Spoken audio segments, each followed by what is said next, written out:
Eh bien, bonjour, j'ai le plaisir d'animer aujourd'hui une nouvelle pastille de la transition alimentaire vue par, donc créée par ma complice Sandrine Doppler dans le cadre de notre média Planète Food Santé. Donc aujourd'hui, je reçois David Bicheron, dirigeant fondateur de Piccadilly France. Merci à Caroline Nobilet qui est en dessous pour cette mise en relation, qui est la fondatrice de InSweep, Inspiration Start with People. Donc pour cette mise en relation, Innovation. Innovation, qu'est-ce que j'ai dit? Qu'est-ce que j'ai dit? Inspiration, mais ça marche Mais aussi. c'est bien, c'est pas mal, hein, c'est pas mal. Pour cette mise en relation, et collaboration d'ailleurs avec Évidence Santé. Donc David, bonjour. Donc Bonjour Nathalie.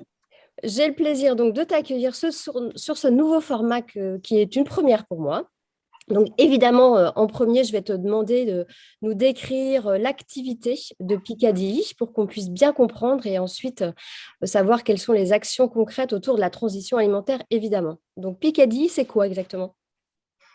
Bien, écoute, merci déjà beaucoup pour l'invitation et merci Caroline pour la mise en relation. Piccadilly est une société assez récente puisqu'elle fêtera ses 5 ans au printemps prochain. C'est un concept qui vient des pays scandinaves que j'ai été avec mes associés chercher fin 2016 et qu'on a mis en œuvre à partir donc du printemps 2017, plutôt avec succès puisqu'aujourd'hui on a 400 bars à salade implantés en France. Pour nos clients, Piccadilly, c'est un concept clé en main de restauration en libre-service via donc ce fameux bar à salade qui est high-tech, qui est connecté et qui nous permet de garantir 100% de traçabilité, sécurité alimentaire et rentabilité pour nos clients. Pour les consommateurs, Piccadilly, c'est une marque jeune, dynamique, qui offre un large choix de produits frais pour se faire un repas à la fois sain, équilibré, savoureux, c'est très important chez nous, et à un prix abordable. Aujourd'hui, Piccadilly, c'est donc en libre service, le consommateur paye un prix unique au kilo, donc c'est vraiment selon le poids du bol qu'il va payer le prix final et non pas sur la quantité ou la qualité des ingrédients qu'il choisira parmi une trentaine d'ingrédients à minimum présentés dans les bars à salade. Une salade Piccadilly, c'est à peu près 400 grammes et 400 grammes, c'est 6,40 € si j'arrondis. Voilà. Le consommateur fait son choix, quoi. Le consommateur choisit les ingrédients qu'il veut et il paye un prix unique au kilo, donc environ 6,40 € en moyenne. Donc, Piccadilly, c'est aujourd'hui le leader du fast-food sain en France et même, je dirais, en Europe, puisque nous sommes présents avec plus de 2000 bars à salade dans les pays scandinaves, en Allemagne, en Belgique et en France. Et nous avons fait très récemment nos premiers pas aux États-Unis. Donc, en fait, tu m'as déjà décrit un petit peu, mais j'aimerais bien que tu me reprécises quand même en quoi ça s'inscrit d'une manière vraiment volontaire dans ce qu'on appelle, nous, le mieux manger. Tu sais que ça me parle beaucoup parce que là, finalement, le consommateur, il est face à ses choix. Mais qu'est-ce que vous mettez en œuvre pour que finalement, vous l'inspiriez pour des choix plus bénéfiques pour sa santé, finalement? Alors, notre stratégie produit s'inspire des travaux d'un comité scientifique international qu'on appelle Eat-Lancet, mais également des préconisations de l'ONU, et je dirais plus spécifiquement pour ce qui concerne Piccadilly en France, du PNNS. Et donc, nous avons défini une feuille de route en termes de développement de gamme produits. Nous proposons en temps réel à l'ensemble de nos clients GMS et derrière aux consommateurs, puisqu'il y a des produits de rotation, à peu près 80 produits différents, d'accord, sur 9 catégories de produits différents, des salades, des crudités, des féculents, différents types de féculents, des graines, mais également des protéines animales, des protéines végétales, j'y reviendrai, des fromages, des toppings, des croûtons, etc., etc. Donc, bref, de quoi se faire des millions de recettes différentes. Aucune exclusion. En fait, tu n'exclus rien. Tu as vraiment tous les ingrédients. Alors, on n'exclut rien, même si on a évidemment des préférences, et je vais y revenir, mais on a quand même décidé d'exclure une catégorie de produits dans le cadre de notre stratégie. Je peux la citer déjà, c'est en fait tout ce qui est viande rouge. Et pour nous, la viande rouge, c'est à la fois la viande de bœuf, mais aussi la viande de porc. Donc, nous avons décidé de façon complètement volontaire et volontariste, très récemment, d'interdire tout développement de produits à base de viande rouge dans notre assortiment, dans un esprit qui va parfaitement avec les travaux de la commission EAT-Lancet en particulier, d'améliorer en fait notre assortiment et la qualité de nos produits pour contribuer à une meilleure alimentation, mais également contribuer à améliorer notre impact vis-à-vis de la planète. D'accord ? En même temps, peut-être que le bar à salade n'est pas forcément le lieu où on va trouver de la viande de qualité. Donc, finalement, il faut laisser aux endroits là où on peut trouver finalement de la viande de qualité. On dit que là, au niveau de l'assortiment, ce serait peut-être plus difficile. Donc là, tu t'appuies sur favoriser les fruits et légumes, les légumineuses et les graines, ce qui aujourd'hui est une des actions phares en fait en termes de santé, c'est d'augmenter notre consommation de fruits et légumes. Okay. Donc, le végétal, sous toutes ses formes, est clairement au cœur de notre stratégie produit. Nous travaillons également sur la saisonnalité, sur l'origine France pour ce qui concerne Piccadilly en France, le Clean Label, tout en garantissant une sécurité alimentaire maximale, et c'est très important puisque nous sommes dans un concept en libre service, la pêche durable et le bien-être animal, et nous nous sommes récemment engagés à respecter les critères de l'European Chicken Commitment d'ici 2026, et toujours de l'innovation, et toujours du plaisir, mais également deux autres sujets sur lesquels nous pourrons revenir juste après, à la fois l'amélioration de l'impact de nos packaging et la réduction du gaspillage alimentaire. Ça fait beaucoup, beaucoup de choses. Donc là, tu as des équipes qui doivent être vraiment au taquet sur toutes les contraintes qu'il y a, parce que ça fait quand même beaucoup de contraintes.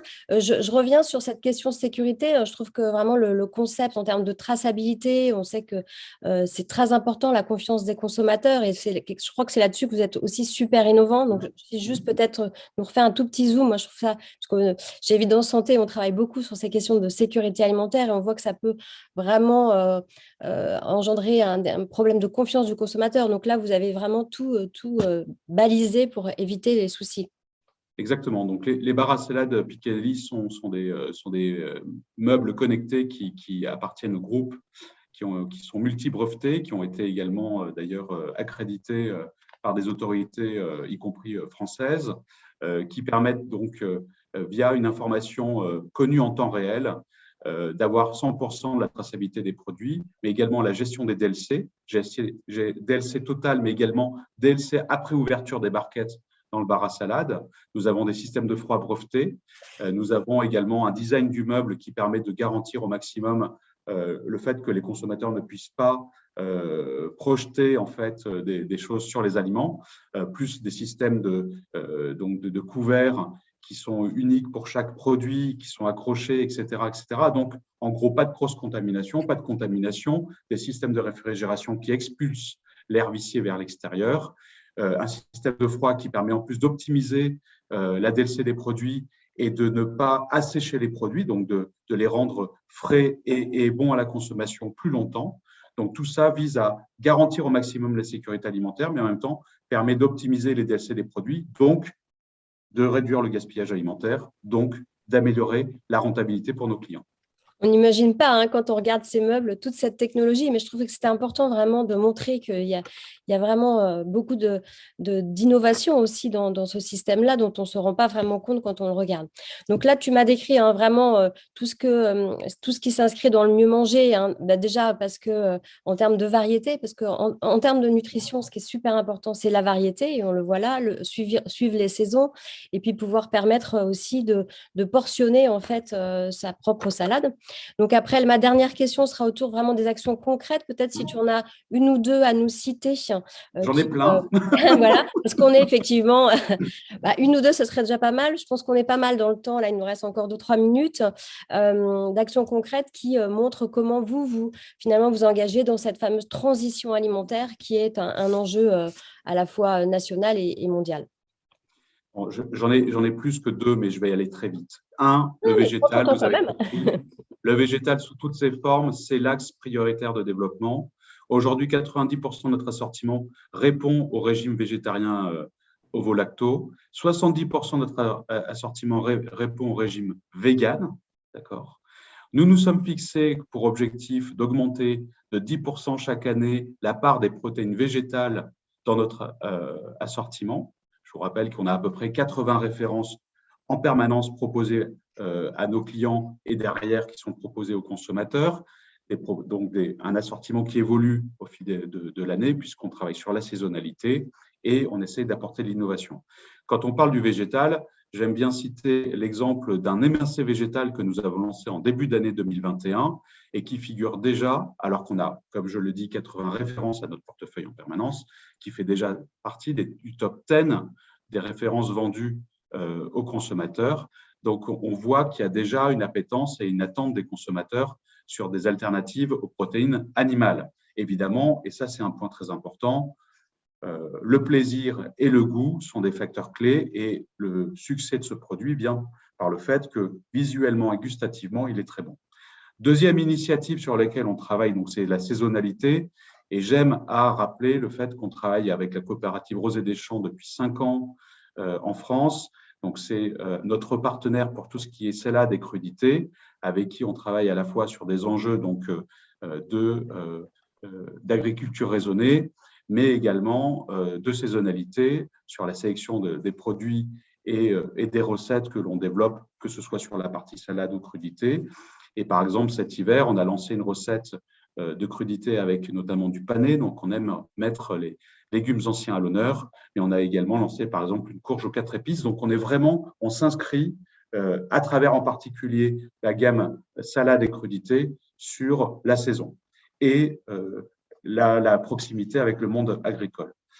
Troisième initiative, très rapidement, sans rentrer dans les détails, on est en train de lancer un outil basé sur l'intelligence artificielle qui va nous permettre de faire des préconisations de commandes au magasin basées sur l'historique de vente, sur les prévisions météo ou des prévisions d'opérations commerciales, le tout permettant de commander la juste quantité de produits à mettre dans le bar la semaine suivante et donc de réduire le gaspillage alimentaire. Et c'est une initiative extrêmement importante.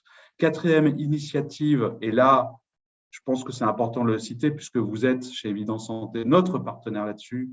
Nous avons commencé à introduire le Nutri-Score depuis octobre autour de quelques idées de recettes que nous proposons aux consommateurs, même si en réalité le plus important pour le consommateur dans notre concept, c'est justement de choisir lui-même ses ingrédients. C'est bien de le guider, c'est de montrer justement qu'on peut améliorer le Nutri-Score, justement, qui est très intéressant, en mettant plusieurs ingrédients, on fait un plat complet équilibré qui va varier au fil des saisons, ce qui est quand même le critère le plus important pour mieux manger.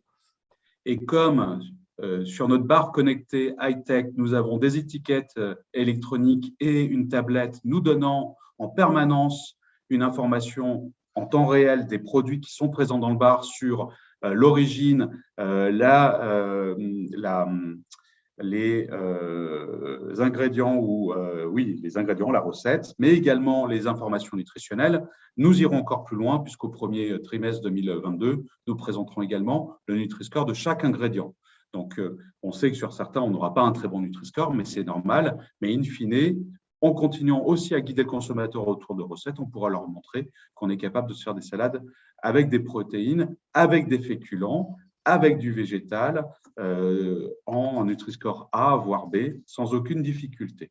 Tout à fait. Et après, justement, il y aura le travail sur les portions pour montrer effectivement, pour finaliser l'adéquation en fait vis-à-vis du consommateur. Donc, on aura quelque chose de complet, ce qui est super intéressant. Bon, David, finalement, on a été très détaillé sur les actions. J'avais envie de te demander quel était l'accueil des consommateurs, mais tu nous en as parlé puisque tu as déjà il y a dans ton top 10 les nouveautés que tu as présentées très récemment.